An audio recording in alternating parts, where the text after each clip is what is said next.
अच्छे लोगों की मृत्यु जल्दी क्यों हो जाती है?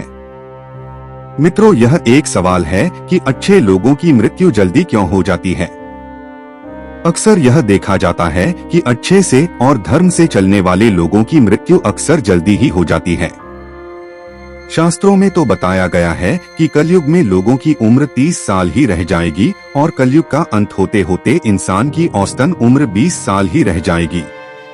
आपने यह भी सुना होगा कि भगवान अच्छे लोगों को जल्दी बुला लेते हैं। आपका कथा भक्ति की पर एक बार फिर स्वागत है।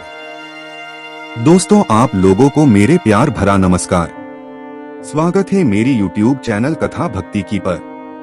दोस्तों, आज हम जानेंगे एक रोचक कहानी की बारे में।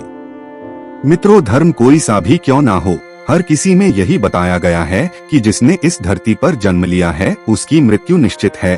और अगर बात सनातन धर्म की करें तो इसकी एक मान्यता के अनुसार बच्चे के जन्म की छठी रात ही ब्रह्मा जी उसकी किस्मत लिख देते हैं, जिसमें उसके आने वाले कल जैसे विवाह, पढ़ाई, नौकरी, यहाँ तक कि मृत्यु की तारीख तक शामिल होती है। यह निर्णय तो भगवान ही करते हैं कि किसकी उम्र कितनी है। आपने यह कहावत भी जरूर सुनी होगी कि जितनी चाबी भरी राम ने उतना चले खिलौना। दोस्तों, इस कहावत में साफ है कि किसकी मृत्यु कब होनी है यह तो भगवान ही तय करते हैं। वैसे तो अच्छे लोगों की मृत्यु जल्दी हो जाने के पीछे कई कारण हैं, लेकिन पहला कारण समझने के लिए आपको यह जानना होगा कि हम जो कुछ भी इस जन्म में करते हैं उसका जवाब हमें ऊपर यमराज को देना होता है।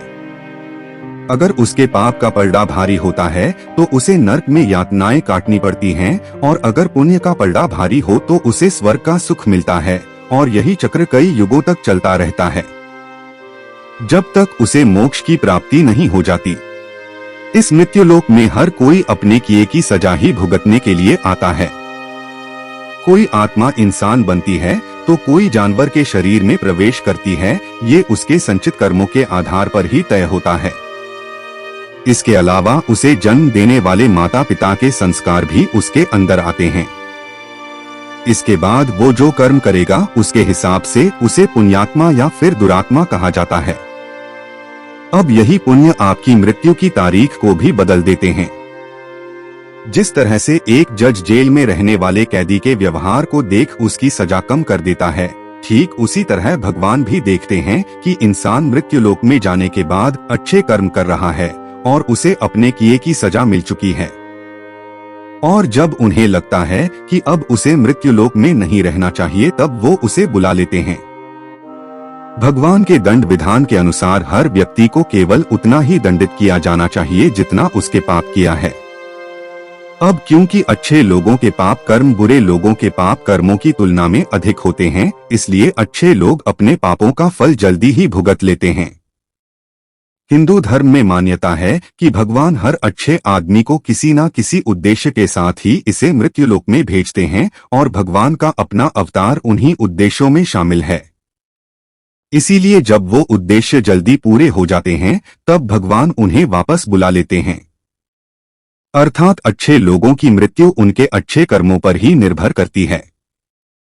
इसके अलावा आपको ये भी बता दूं कि जो लोग ये कहते हैं कि मरने के बाद इंसान खाली हाथ जाता है, उन्हें यह जान लेना चाहिए कि 3 चीजें ऐसी हैं जो मरने के बाद भी उसके साथ जाती हैं। एक है संचित कर्म, दूसरा है स्मृति और तीसरी है जागृति। इसीलिए आप अब किसी से ये मत कहना कि आप खाली हाथ आए थे और खाली हाथ जाएंगे। क्या आपने कभी एकांत में यह सोचा है कि आपको यह मानव जीवन क्यों मिला है? तो दोस्तों, महाभारत में युधिष्ठिर महाराज के एक प्रश्न के उत्तर में भीष्म पितामह ने कहा था कि मनुष्य से बढ़कर कोई भी जीव नहीं है। आपको यह जानकर आश्चर्य होगा कि 84 लाख योनियों के बाद हमें मनुष्य जीवन मिलता है, और संसार के सभी प्राणियों में मनुष्य ही सबसे श्रेष्ठ है। मनुष्य जीवन का उद्देश्य, इसकी वजह है मनुष्य में सत्य एवं असत्य का विवेक कराने वाली हमारी बुद्धि का होना। लेकिन इस धरती पर हम दुनियादारी के चक्र में कुछ इस तरह फंस जाते हैं कि हमारी बुद्धि सीमित दायरे में ही सिमटकर रह जाती है। हम सांसारिक सुखों को ही सब कुछ मानकर उसमें लिप्त रहने में ही अपना सौभाग्य और अपने जीवन की सफलता समझते हैं। यही गलती हम कर जाते हैं, क्योंकि इसके बावजूद कोई भी व्यक्ति यह दावा नहीं करता कि वह पूरी तरह से सुखी है। सच्चाई यह है कि हमें सामान्य मानव जीवन के उद्देश्य की पूर्ति के लिए निरंतर प्रयास करते रहना चाहिए। यह सच है कि अपने और अपने परिवार का भरण पोषण की जिम्मेदारी हमारी है और हमें इसे हर हाल में निभाना चाहिए। लेकिन क्या आपको यह मालूम है कि आप कहां से आए हैं और आपको कितने दिनों तक या कितने सालों तक इस जगत में रहना है और आपकी मंजिल क्या है? तो इन प्रश्नों के उत्तर में ज्यादातर लोग यही कहते हैं कि पता नहीं, ऐसे लोग बड़े ही अजीब होते हैं। वो यात्रा तो कर रहे होते हैं पर यात्रा के संबंध में उन्हें कुछ जानकारी नहीं होती। परमधाम तक पहुंचना है मनुष्य के जीवन का लक्ष्य। उन्होंने मानव जीवन पाया है, लेकिन उन्हें अपने जीवन का लक्ष्य मालूम नहीं होता। हमारे आपके जीवन का मतलब है एक उद्देश्य खोज लेना और अपने भीतर शांत रहना। कहा गया है कि मनुष्य आनंद लोक का वासी है और आनंद के परमधाम तक पहुंचना ही उसके जीवन का एकमात्र लक्ष्य भी है।